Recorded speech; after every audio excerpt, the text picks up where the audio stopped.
Hey folks, this is Justin at Metcalf Mills. I thought I was going to miss Story Time Tuesday today, but I'm going to try to get it done. I've been kind of under the weather the last few days. But I'm going to try to get Story Time Tuesday done. And it's not going to be a story about me or my family or anything. It's going to be one of these old mountain jack tales that they've been telling in these mountains for probably hundreds of years. This jack tale starts out like this. Jack lived with his mother and daddy way back in the big mountains back towards the Black. And one day he was there with his mama. His daddy had went to work, and Jack got so he wouldn't do nothing. He just got plumb lazy, wouldn't do nothing. He's getting up in the morning, his mama said, "Jack, you need to milk a cow. You ain't milked the cow yet." Jack didn't say a word, just kept sitting there on the porch, wouldn't do a thing. So his mama went and milked, and she come back, and like a little while she said, "Jack, you ain't got me no stove wood in. I need you to get me some stove wood." Old Jack just sat there. He wouldn't do nothing. Kept sitting there. She said, "Jack, are you going to do anything today?" He said, "No, I ain't going to do nothing today." She said, "Well, son, when your daddy gets in, you'll know it. I tell him how you been doing today." But he kept sitting there the rest of the day. That evening, his daddy got in, and his mother told him how Jack had been doing that day, and he said, "Well, I'll straighten old Jack out." And he went and got him a big hickory, and he laid a whooping on old Jack. And Jack thought, "Well, I ain't gonna put up with no more of this. I'm leaving here." And he got his clothes all together and put them in a sack and throwed it across his back and took off down the road. He walked and walked. It started getting dark. He found him a good place under a big oak tree to lay down and spend the night. So he lay down and slept there that night. Next day, he took off walking again. And he come by this pasture. And he looked out there in that pasture, and there's an old steer out there.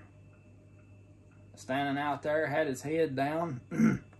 That old steer was a bellering so pitiful, it'd go, "Rrrr, rrrr," like that. Jack went over there and said, "What's wrong with you, steer? What, you sound plumb pitiful." That old steer said, "Well, I've got so old and wore down, I can't do nothing, I can't work, I can't help my master here on the farm, and they're going to get rid of me tomorrow, replace me." Jack said, "Well, that won't do." He said, "I took off to seek my fortune, you come and go with me." So that steer took off with him, and they lit out down the road. They kept walking on and on, and they come up to this fence, and on top of one of them fence posts, there was an old cat, an old tomcat sitting there. That old tomcat was meowing so pitiful. Meow, like that. Jack said, "What's the matter with you, tomcat? You sound plumb pitiful." Old tomcat said, "Well, I've got so old, I can't do my part no more. I caught a rat the other day, but I've got so old and my teeth got so bad, that rat took off and jerked part of my teeth out. I couldn't even, after I caught it, it got away from me. So they're going to replace me and get another cat." Old Jack said, "Well, that won't do." He said, "You come and go with me. Me and this steer, we're going off down the road to seek our fortunes." He said, "All right." They took off. Well, they come on down the road there, and there's an old donkey standing there beside the road. Jack looked at him. He had his head down, and he's sounding so pitiful. Like that, just going on and on. And Jack said, "What's the matter with you, donkey?"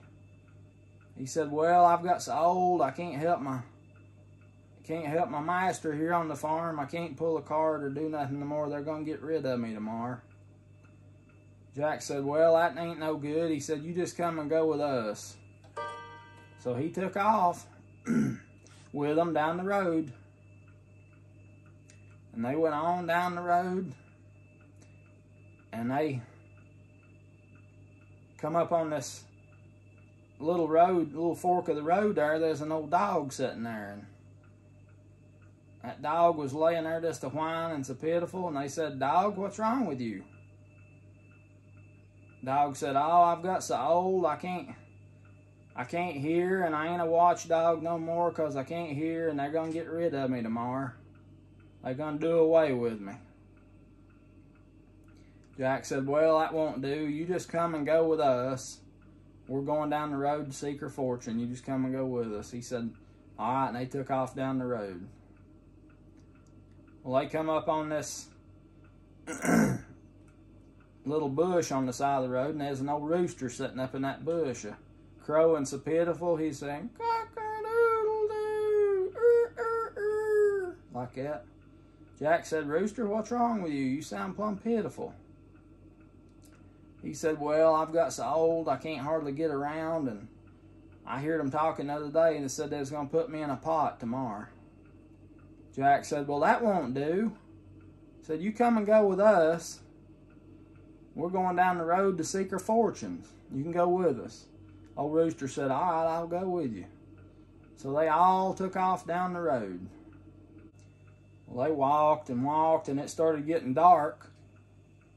And they seen a little cabin off down below the road down there.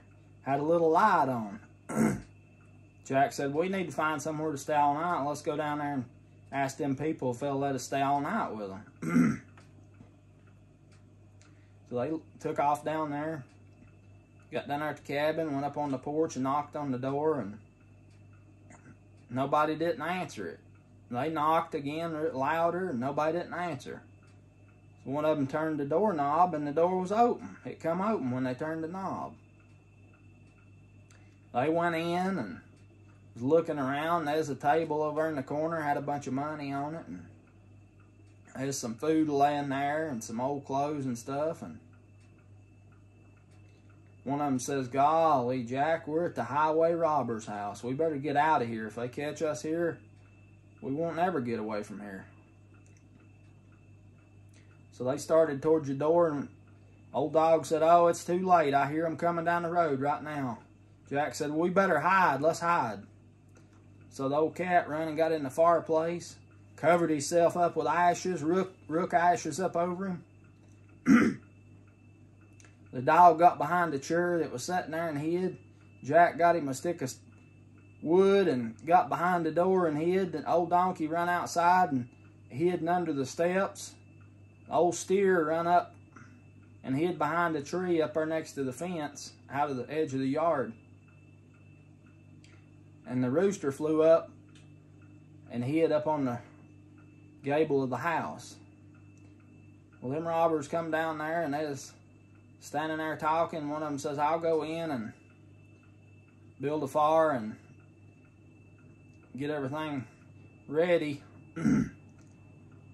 He went in and walking around there, and he seen that old cat's eyes was glowing in that fireplace. Looked like two coals in there. He got him a piece of paper and went over there and stuck that paper down that cat's face and started blowing on it, trying to kindle that fire. And just a minute, that old cat come out of there, just like that, and clawed his eyes nearly out. He jumped up and took off the other way, and when he went by that chair, that old dog jumped out and bit him on the back of the leg. And he hollered and took off towards the door, and when he went by the door, old Jack hit him in the head with that stick of wood, and he fell down the steps. And when he got to the bottom of the steps, that old donkey kicked him and knocked him up there next to where the steer was at, and that old steer hooked him with his horn and throwed him up over the fence. He's a hollering. Them other robbers, they took off running, and he's running behind them up through there, and they was running up through there, and they finally got up the road there, and they stopped, and they was about to give out of breath, and that one, he said, we can't ever go back to that cabin no more. That place is full of witches and devils and all kinds of stuff. He said, I went to build a fire, and there's one of them come out of the fireplace and like to clawed my eyes out. And I was running out, and one of them about cut a big hunk out of the back of my leg with a butcher knife. And when I come by the door, one of them hit me over the head with something, just about knocked me out. When I got down to the bottom of the steps, one of them kicked me and knocked me up there next to the fence, and he said the devil was there, and he got me with his pitchfork and throwed me up over the fence. But he said what scared me the most was that one up on top of the house hollering, when you get done with him, boys, throw him up here to me. And that was that rooster hollering, cock-a-doodle-doo. So Jack and the rest of them, they lived there at the little house, happily ever after. I hope this has been somewhat enjoyable to you. I wish I could have done a better Story Time Tuesday, but I wanted to do something for you, and I'll be better here in a few days and be doing some more videos. Got some good stuff coming up. Billy and William and Michelle down at Permapasture, they've been helping us and taking care of us like babies, and me and the girls, and when I ain't been able to do nothing the last few days, and I just want to give a big holler out to them. We love yous and appreciate yous more than we can say. And I appreciate all y'all too and love yous, and I look forward to getting plumb better and being back on YouTubes. This is Justin at Metcalf Mills. I'll be seeing you soon.